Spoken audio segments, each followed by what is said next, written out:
part of it to grab the audience and then introduce them into the other part. Right. I guess it's a, But your point is more the intent. What are you intending, right? Right. That's your point, it's intent. Because a businessman, right, his intent could be profit. However, he is improving people's life by pursuing profit. So is that a division intent? Once you intend to do a certain thing and it's for the improvement of others, then it's spiritual. But if your intent is entertainment or any other, then it's not. Well, I think we also have to think about the purpose of why does God grace us with spiritual gifts? And Paul answers this in 14, we'll get there, but it's for edification of the body. Right? So not all of our natural talents are going to be used to edify the body, and not necessarily that they're going to be used for bad, but there are certain giftedness where the main purpose is to edify one another, to strengthen one another in faith. I don't know if this fits in or not, but when she was saying that just now, when you were saying that, Maria, that you said his intent is for profit. Well, I think that God gives some people a gift to make money and to have a profit. And I think that sometimes they may not recognize it, but maybe God has a purpose for that so that they can help the other people that aren't, you know, so gifted to, I mean, they can That's right. support the They can church. use That's the true. profit. That's true. Oh, yeah. So how many of you, because of the small number of you that have taken kind of any kind of spiritual gift assessment, how many of you could feel like I could identify or name or my spiritual gift? How many of you feel like you could do that? Name my own. Uh-huh. And it might not be, right, like I said, there's no consensus onto it, you know, it might not be the 18 that are listed in this one book, but you feel like you have a good sense of yourself to know this is where I could be used by God to help strengthen the community of faith. yeah, it's always a struggle. If I kind of frame it in that way. It's a struggle because, you know, I know what I'm drawn to, Uh-huh. but is that what I want to do, or is that what God is calling me to do? Okay. You know, and I know what I don't want to participate in, or what I feel less inclined to participate in. Okay. Is that whose will am I following Uh-huh. there? Okay. That's where the gift of discernment coming in. That's right. That's right. That's That's the hard. what I seem to feel like I've got. Okay. And I don't know when it came, except perhaps when I accepted Christ at age 8. And this is very judgmental, honestly, I admit it, but it seems like when I've I've been to a lot of different churches and listened to a lot of different people on TV, I just instantly say, you're not for real, you know? You're just doing this for your own personal aggrandizement, but you are. You know, you're genuine, you're fake. Okay. But it's judgmental. I mean, but just. Well, how can you, I think the way that we reframe that is how do you use that, if you feel like that's a gift of yours, how do you use that for edification? Well, I use it by staying away from them. You don't send the money, huh? Maria, you must have passed the test. Like the ones that have like, what do you call it, the tithing Sunday after Sunday after Sunday after Sunday. And that's all, you know, I've been to a lot of those in North Dallas. I actually took my family and just walked out of one of those Yeah. in front of everybody. Well, I think our first, in trying to think about how do we discover our spiritual gifts, the first step is, right, prayer and discernment. And so asking ourselves these questions of, what are my passions? And where do I find contentment? Like when I'm thinking about, or I usually ask the question, when you're doing something, what makes you feel most alive? Yes. You know? Heather, for me, that's exactly what I was thinking. I went on with Rob Banta and George and several others to a DR, Dominican Republic, business leaders trip. And it was a really fun time for us because we got to use what we do for good. We were trying to help these people help to plan. I mean, they have their sandals on the ground, not us. But so they know what the ins and outs are. We were just trying to give them some ideas on what might help them, their businesses run a little better. And that was an amazing time, and that made me feel alive, that I was able to plug in something that I think I know how to do Yeah. to help somebody else. Right, So, right. yeah. Yeah, and, That always gives you a warm feeling of Yeah. a worthwhile endeavor like that. Yeah, yeah. yeah. So then it begins, then how do we go deeper with that, right? So what does that, Dennis, what does that mean to you or show you in how you serve the body of Christ? Well, I think that God equips us, for the tasks in front of us. And sometimes those are hard lessons that you run into that somewhere down the road, that's gonna come into play, either in helping out in some other situation or whatever. And I think the biggest part we have to do is to be open to that, because the problems are always there. We are just going past them at 70 miles an hour on the freeway, and I'm not gonna stop and help that guy because I gotta get to church. I'm just like the Samaritan, so it's that kind of thing. So it's, I think, slowing down enough to be open to the needs of the people around you. Yeah, being open to the Spirit. All right. And maybe being open to things that are not very popular. Because one thing that I have realized over a lot of years is that people don't accept depression very well. A lot of people that I have known have said, well, if you're right with God, you're not going to have depression. Hogwash. You can be right with God and be as depressed as all get out. But people don't recognize that. And I believe that my gift is the gift of discerning when people are depressed or suffering from a mental illness or something like that.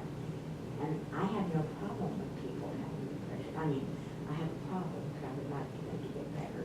I don't have a problem accepting it. And sometimes it's about trying new areas of service, right? So if you're unsure about perhaps your spiritual gift or what, so I ask this question a lot when people come to visit me and they say, I want to volunteer.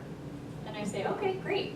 I have 101 volunteer opportunities for you. So let's talk a little bit, let's start filtering, right? And I ask that question, what is your passion? And you'll be surprised, most people will be like, I don't know. That's what I told them. And so I also think that we just don't think about this enough. Yeah. What are our passions? And so what I try to help people who say maybe I don't know to that question or they can't answer it, I say, well, let's try some things. How about this? So we start narrowing it down a little bit more. Do you have a population group perhaps that you're more drawn to work with? Is it senior adults? Is it children? Is it teenagers? So I try to help people kind of filter a little bit and help them discover their own passion. And so sometimes you just have to try different things. Maybe you just need to try to greet on a Sunday morning to see if you come alive doing that. Maybe you need to come and serve at Room in the Inn to see if maybe that's something that you feel like you come alive I'll doing. guarantee you, everybody in this room, you're gonna be given an opportunity at some point in time Right. to witness for God. And you can either take it or decline it. And He's watching. I was up on a roof of a building that I manage over here. We had roofers coming in to tell us to redo the roof. And these roofers are not the most delicate people in the whole world. And this old boy was up there, he was a pretty ruddy looking individual, and he said, I quit going to church a long time ago. Ding ding, all right. Why'd you quit? Well, my ex goes, what, you don't have to go to that church. Wilshire's is right down on the street down here. You can go, that's where I go. You can go there, no problem. Yeah. You just have to grab the brass ring, Right. take the opportunity. Open your Well, eyes. yeah, and God is always at work, right? And sometimes we have to slow down and take notice. Mhm. Like, where is God working? And where is God calling me Or you're to gonna find partner out whether you with can God? or not. Heather, I had, when I was a child, my dad was a church starter, and my mom played the piano, my grandmother had run the nursery, okay? So I was there always, and I had a 13-year attendance pin, never missing Sunday school. I mean, I gave people mumps in Washington DC on vacation. And when which curtailed our vacation, but I went to Sunday school. It just makes But, so much more sense to me now Yeah, than. so let me tell you what I learned during that. What I learned during all that was, I was a one-time guest. Nobody cared that I was there or not. And I don't want anybody in our church to feel that way. And And so you that do is an a excellent real job passion for me, making for that people to feel comfortable in their place of worship, and I don't want them to feel like a sore thumb or they're not important. And George's sermon on there's no minor characters was perfect, you know, for that sort of thing, so. Yeah. That's what I was thinking about too, how pertinent George's sermon from last Sunday is in this discussion too. Because what the Corinthians, we'll skip ahead, we're gonna move forward to the body, the image of the body that Paul uses next. What the Corinthians were doing was, right, kind of placing a hierarchical structure on which gifts are the most excellent. And Paul draws up this familiar metaphor. So this is a metaphor that was used many of times, but he uses it in a different way. So it's no longer talking about subordinates should continue to be subordinate, like the foot should be subordinate to the head, right? That's how it's usually used in that kind of manner. But Paul uses it to urge more privileged members of the community to respect and value the contributions of everyone, right? So I think the scripture, a lot of authors in scripture use things that are familiar and then turn them upside down. I like that. So let's read then 1 Corinthians 12 and 13. For just as the body is one and has many members, and all the members of the body, though many, are one body, so it is with Christ. For in the one Spirit we were all baptized into one body, Jews or Greeks, slaves or free, and we were all made to drink of one Spirit. So this whole section is really beautiful. The whole, but I'm just trying to, instead of reading all of it, keep us for the sake of time. So what is Paul saying in this passage? So verse 12 to kind of 27. What is Paul? What is his main kind of theme, or what is his main statement? Everyone is equally important. Say it again, Ken? Everyone is equally important to the body of the church. Right. I mean, that's the way I read it. Yep. Yeah. And we forgot to mention this in the last section, but that everybody has a gift, right? Nobody gets to say, I don't have a spiritual gift, because you do. Just got to go You Google and find gotta it. find it. Yeah. Wait for somebody to say something to you, and then you'll find it. Yeah, so everybody's been gifted. People tend to look up more than people who are teaching and speaking. You kind of forget about the people who are caring and giving in the background. And you tend to, I think it goes on even today. Oh, absolutely, yeah. That teaching and speaking, those gifts are more highly regarded, more highly thought of. We couldn't do the Lord's Supper every month if it I weren't, was I forget their thinking that. names, but the people that Yeah. prepare the, Oh, yes. Yeah, Exactly what I the was elements. thinking. the elements. Yeah. most people don't know those people exist. Right. They don't know that's going on. They don't And see they it. polish it all up during the week, and they, you know, it's just amazing the amount of work they do. Yeah. And the rush between services, they've got to get to the next service. Yes. Yeah, there's a Right. phrase, I think, that says it takes a village to do church, Uh-huh. right? Yeah, yeah. Yeah. I mean, think about all the things that go into a Sunday service. Mhm. But that's a perfect example that there's always a place to serve. Yeah. One of the people that does this, I know well, and her mother is now like 95, I guess it is, and she lives here in Dallas. And she is the support, she doesn't have any siblings living close, so she's the support worker. And she works, and there's nothing that during the day she can do, and her evenings are usually taken up for dinner, but she can do this. Right, yeah. And she told me, actually her husband told me, he said, yeah, she saw it. She told me, she said, I can do this. So the opportunities are there if you just look for them. You know, I agree with everything that's been said except for one word. And probably everybody will disagree with me when I say this. I don't see anywhere in here that the word says equally important. It says they're all important. I think when we introduce the word equal, the attention shifts from being important to being equal. Okay, And that takes away the main thing. We're all important. And then if you focus on equal, it's like, then you lose the, well, are you equal? And that happens in society a lot. We care too much about equal and not enough about being important here. I don't like the word equality. It steals attention away from everything else. okay. What word is it you don't like? Equality. You don't like equality?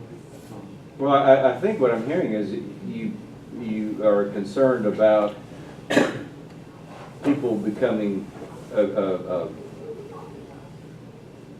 obsessed about being recognized or being Yeah. it's somehow Just start to compare. right, and it's not about There's a measurement element to Yeah, equal yeah, right. implied by And that, then that saying, takes over. right. Whereas, come on, really, is my little toe as important as my eye?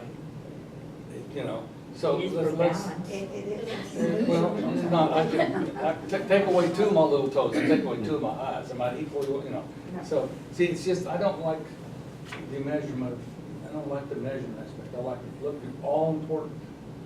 You mentioned the word more privileged earlier. Some of the more privileged things, that means it's not equal in some sense. So, I just want to, No, but what she said was she said Paul was trying to, he was speaking to the more privileged people. That's what you said. Yes. And trying to get them to realize that, what does that mean, more privileged? Some of their gifts are more important than the others? Well, Not in the sense of giftedness, in the sense of how wealth and status in society. There's societal, well, helping them understand society does not equal the church. Like our Right. structure in society does not give us the same, like, the church is different from the way our society is set up. Something to think about, maybe not. Okay, good. it's one of the big reasons. What else is Paul getting at in this passage?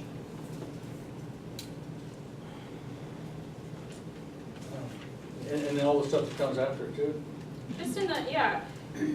To me, I think what Paul is saying is that there's beauty and diversity, but there's a mandate for unity. Yes, we all need to work together, right? There's one overriding issue here, that's the body, the whole thing. Right in that, I mean, there's a whole, not just parts, but there's a whole. Right. you know. So, I'm gonna throw this out here. What does that mean for Wilshire now, at our time and place? That there's beauty and diversity, but a mandate for unity? Kind of where we find ourselves in today. How do we look? Well, I was going to say that we all have our own opinions, our own thoughts, our own feelings, but in the end, we need to support the whole. We need to support the decisions that are made, whether we believe it or not. We need to support the whole. I think that's, you're asking relative to Wilshire. And those that couldn't obviously decided not to be with us anymore. And that's their prerogative, but quite frankly, we're better off that they chose not to be with us and be a divisive force. If you're going to be here, be with us. And you may have your own opinions, but in the end, we all have to pull in the same direction and feel the same way. And there were some that just felt like they couldn't do that, so. Well, and I think we have to make space for both. I don't think Paul was calling for us to be homogeneous crowd, right? But that he said. But we did. That was their choice to leave. Right, but I'm saying, I think that there's still people here who have, there's a lot of diversity of thought. So how do we create meaningful space? And what undergirds that meaningful space when there's diversity? How do we create unity? where does Whether that you're, as I see it, the time we come to this church, very short time. Yes, I've been here 20 years already, but that's still a very long time. It won't be too long, and God will take me home. You know that? And that time, you see a lot of funeral. I just went to the BJ's funeral, okay? And great guy, and he served the purpose for the church until he's gone. But that's how we are here in temporarily in this church to serving Almighty God. That's the whole purpose. Maybe another year you had to move away to another place. I guess it's your hope. You can find a place to serve God as well, rather than trying to linger on. Oh, I wish I could worship, but you're not worshiping.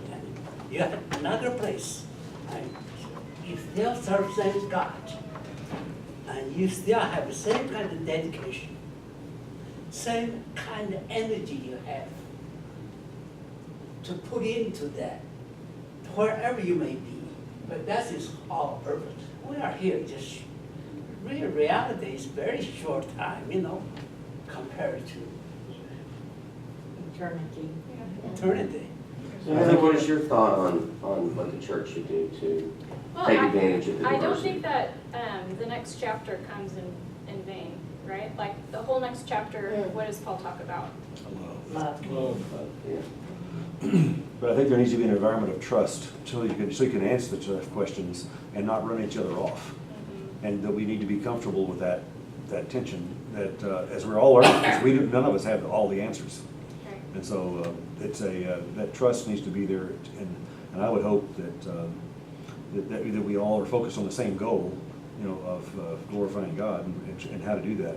That's the key. So I think the best example of that, the unity and diversity that I experienced was when I worshiped at the International Fellowship in China. I mean, it was like, you could not be a Chinese person and work like a Chinese citizen and worship there, but we had people from all over the world, people who worship differently, from different denominations.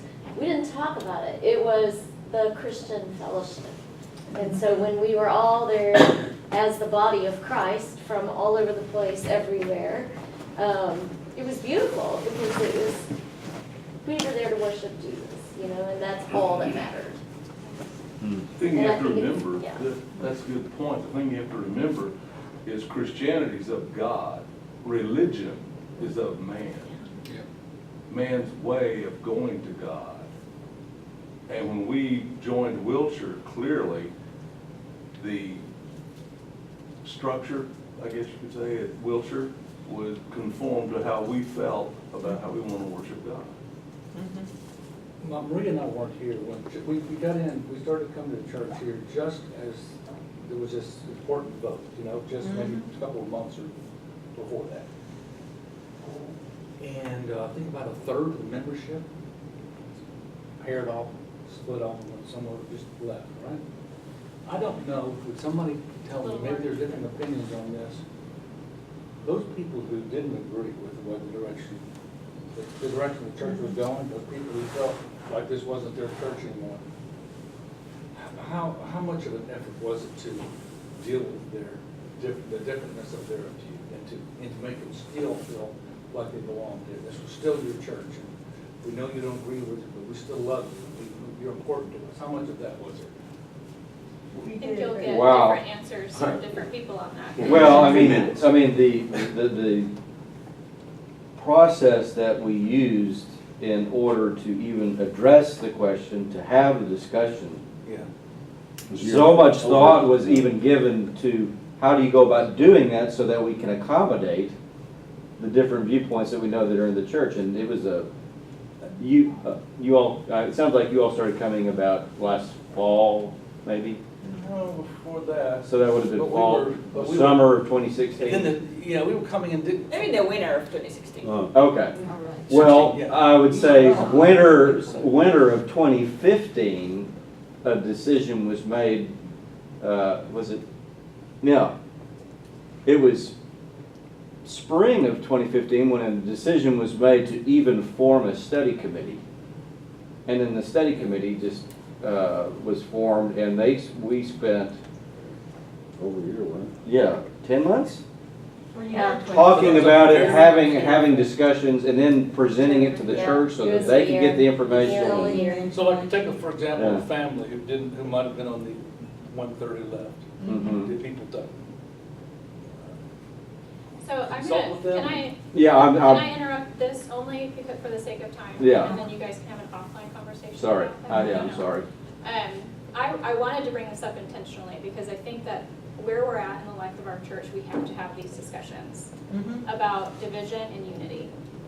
And I think it's, our passage is pertinent to this, that Paul is saying that diversity is beautiful, but our mandate is for unity. So how do we honor each other and our differences?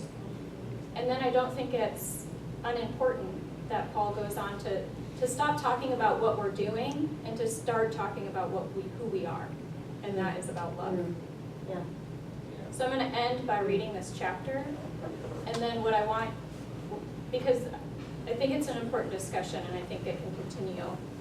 But since we're out of time today, let me finish with this chapter. If I speak in tongues of mortals and of angels, but do not have love, I am a noisy gong or clanging cymbal. And if I have prophetic powers and understand all mysteries and all knowledge, and if I have all faith so as to remove mountains, but do not have love, I am nothing. If I give away all my possessions, and if I hand over my body so that I may boast, but do not have love, I gain nothing. Love is patient, love is kind, love is not envious or boastful or arrogant or rude. It does not insist on its own way. It is not irritable or resentful. It does not rejoice in wrongdoing, but rejoices in the truth. It bears all things, believes all things, hopes all things, endures all things. Love never ends. But as for prophecies, they will come to an end. As for tongues, they will cease. As for knowledge, it will come to an end. For we know only in part, and we prophesy only in part. But when the complete comes, the partial will come to an end. When I was a child, I spoke like a child. I thought like a child. I reasoned like a child. When I became an adult, I put an end to childish ways. For now we see in a mirror dimly, but then we will see face to face. Now I know only in part, then I will know fully, even as I have been fully known. And now faith, hope, and love abide, these three, and the greatest of these is love.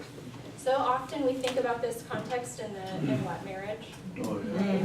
Heard But that. this is the question I want to leave you with. What does it mean to bear all things, to hope all things, to endure all things in the context of community? That So means a lot of work. Yep. that's what I have to leave you with. Thank you, Heather. Thanks. Thank you. Thanks, Heather. Always forget. Well, you know,